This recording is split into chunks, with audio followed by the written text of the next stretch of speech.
In this video, we are going to look at further calculations with SADS. So here we have our question A, which says calculate. We have 4 over the square root of 2. So how can we deal with this form of SADS? So what you are going to do here is you are going to write 4 over the root of 2.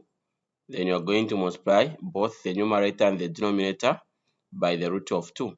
So even here on top, we multiply by the root of 2. So here we are going to have 4 times the root of 2, we'll get 4 and the root of 2 over root of 2 times root of 2, we are going to get a 2. So how is this 2 coming? So when you multiply root of 2 times root of 2, so according to the properties of SADS, if you multiply the same roots here, root of 2 times root of 2, what you normally do is you just get 2 times 2, which will give you a 4. So we're going to have a root of 4. And what is the root of 4? It's a 2. So that's why here there is a 2. Okay.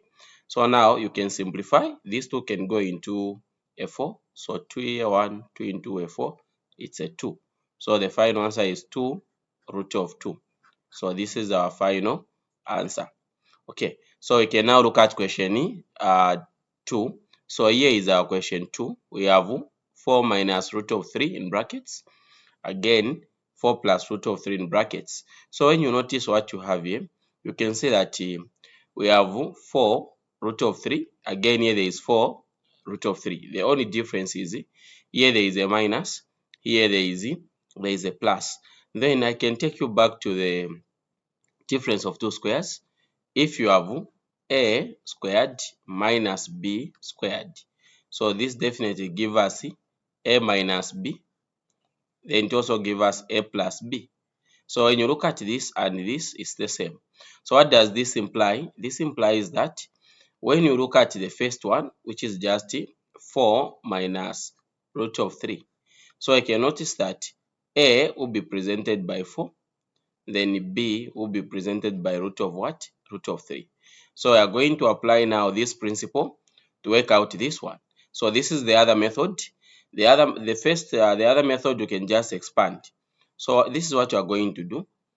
We'll treat it in this way. So our a here is a 4, it will be 4 squared minus our b, it's a root of 3. It's a root of 3. I hope we are moving together there. Now this root of 3 is going to be what? Squared. So from here, we are going to have 4 squared is a 16 minus root of 3 squared. So this 2 and a root will cancel. We are going to have a 3. So we have 16 minus 3 to give us a 13. So this is how you can work it out. Okay, this is how you can work it out as your method 1. If you want the other method, you can just expand. You multiply 4 times 4 plus root of 3. Again, negative root of 3 times 4 plus root of 3. You are going to arrive to the same answer, which is a 13. So you can now move on to the other question. So this is our question 3. So our question 3, we have 2 plus root of 2 in brackets, which is squared.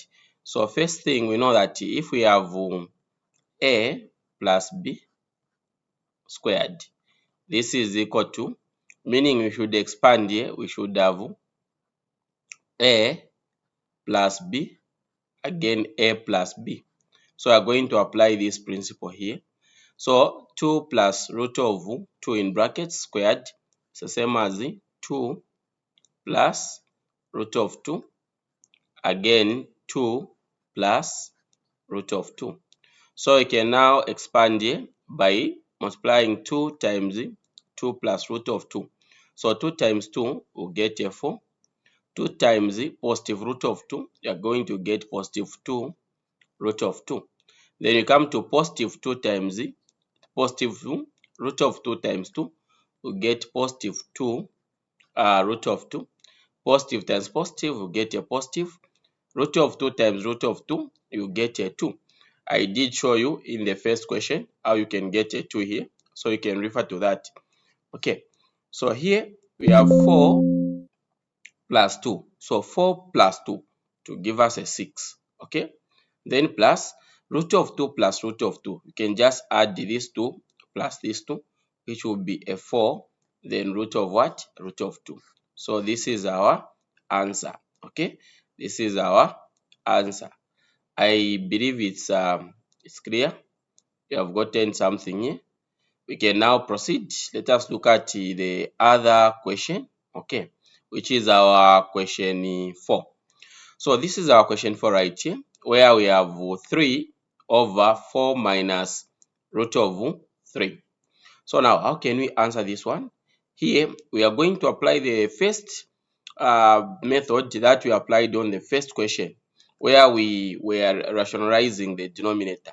So even here, we are going to rationalize the denominator. So the denominator is 4 minus root of 3. So we are going to rationalize this by multiplying with its conjugate, which is 4 plus root of 3. So whatever that you do at the bottom, even on top, you should do the same. So we say 4 plus root of 3. Then here you can see something familiar. This one, 4 minus root of 3 in brackets, again 4 plus root of 3. This gave us a 13. If you recall, we have answered this one in the previous question.